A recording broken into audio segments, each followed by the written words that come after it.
Professor Kodandaram గారిని political JAC చైర్మన్గా నియమించి వారి నేతృత్వంలో సకల జనుల సమ్మెకు పిలుపునిచ్చి ఆనాడు ఆ పిలుపుని అందుకొని వేలాది మంది ఆర్టీసీ కార్మికులు ఉద్యమం బాటలో నడిచి రాష్ట్రం నలుమూలల రవాణా సౌకర్యాన్ని స్తంభింపజేసి మీతో పాటు సింగరేణి కార్మికులు, విద్యుత్ కార్మికులు, కుల సంఘాలు, తెలంగాణ సమాజమంతా అండగా నిలబడి ఆనాడు తెలంగాణ రాష్ట్ర సాధనలో మీ వంతు పాత్ర పోషించిండ్రు కాబట్టి ఈరోజు తెలంగాణ రాష్ట్రంలో మనం నిలబడి 100 బస్సుల ప్రారంభోత్సవ కార్యక్రమాన్ని జరుపుకుంటున్నాం.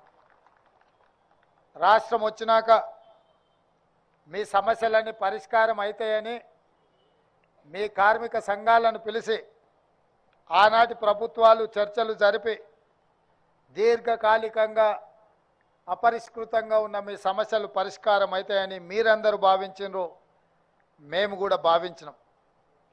కానీ దురదృష్టవశాత్తు తెలంగాణ ప్రజల కోసం తెలంగాణ ప్రజలెన్నుకున్న ప్రభుత్వం కార్మికులను శత్రువులుగా చూసి మీరు తెలంగాణ రాష్ట్రంలో సమ్మెకు పిలిపిస్తే దాదాపుగా 90 రోజులు మీరు సమ్మె చేపట్టిందని నేను అనుకుంటున్నా. రోజు దాదాపుగా నెలల కొద్దీ మీరు సమ్మె చేసినా ఆనాటి ప్రభుత్వం మీతో చర్చలు జరపలేదు.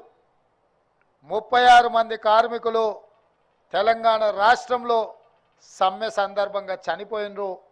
కనీసం ఆ కుటుంబాలను ఆదుకోవాలన్న ఆలోచన కూడా ఆనాటి ప్రభుత్వాలు ఆలోచన చేయలే. మీ కార్మికుడే ఖమ్మం జిల్లా వాసి పెట్రోల్ పోసుకొని తగలబెట్టుకున్నప్పుడు అతను చావు బతుకుల మధ్యలో ఉంటే ఓవైసీ హాస్పిటల్లో మేమందరం వచ్చి ఆ కార్మికును పరామర్శించడం జరిగింది. ఆ తర్వాత వారు మరణించడం జరిగింది. ఆ కుటుంబానికి ఆర్థికంగా లోటు లేదు. ఆర్టీసీ ఉద్యోగం లేకపోయినా బ్రతకగలిగే స్తోమత ఉన్నా వేలాది మంది సహచర కార్మికుల సమస్య పరిష్కారం కావాలి, ఆనాటి ప్రభుత్వానికి కనువిప్పు కలగాలి అని ఆ కార్మికుడు ప్రాణత్యాగం చేసిండు. అయినా మీ కార్మిక సంఘాలను రద్దు చేసిండ్రు తప్ప కార్మిక సంఘాలతోని ఆనాటి ప్రభుత్వం చర్చలు జరిపే ప్రయత్నం చేయలేదు, మీ సమస్యను పరిష్కరించాలన్న ఆలోచన చేయలే. నాకు తెలిసి ఆ రోజే మీ సంఘాలను రద్దు చేసి మీ కార్మికుల సమస్యలను చర్చల ద్వారా పరిష్కరించని ప్రభుత్వాన్ని రద్దు చేయాలని ఆ రోజే మీరు సిద్ధమైనరు.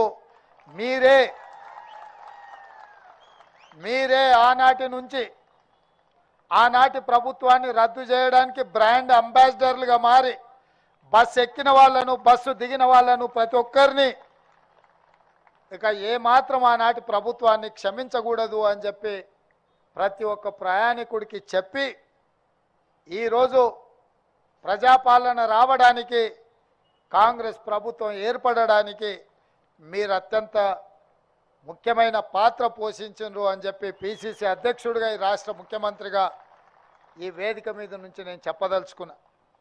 అందుకే మిత్రులారా, ఎన్నికల సందర్భంగా మేము ఎన్నికల మేనిఫెస్టోలో పెద్దలు శ్రీధర్ బాబు గారు ఆడబిడ్డలందరినీ కూడా ఉచిత బస్సు రవాణా సౌకర్యాన్ని ఏర్పాటు చేయాలి అని వారు నిర్ణయించారు. ప్రభుత్వం ఏర్పడ్డ ఎంబడే వారు ఆదేశించారు. 7 తారీఖు నాడు ఎల్బీ స్టేడియంలో మేము ప్రమాణ స్వీకారం చేస్తే 9 తారీఖు నాడు 48 గంటల్లోపే ఈ కార్యక్రమాన్ని ప్రారంభించాలి అని చెప్పి మీ అధికారులకు, మీ ఎండీకి పిలిచి మాట్లాడితే తప్పకుండా ఏర్పాట్లు చేస్తామన్నారు.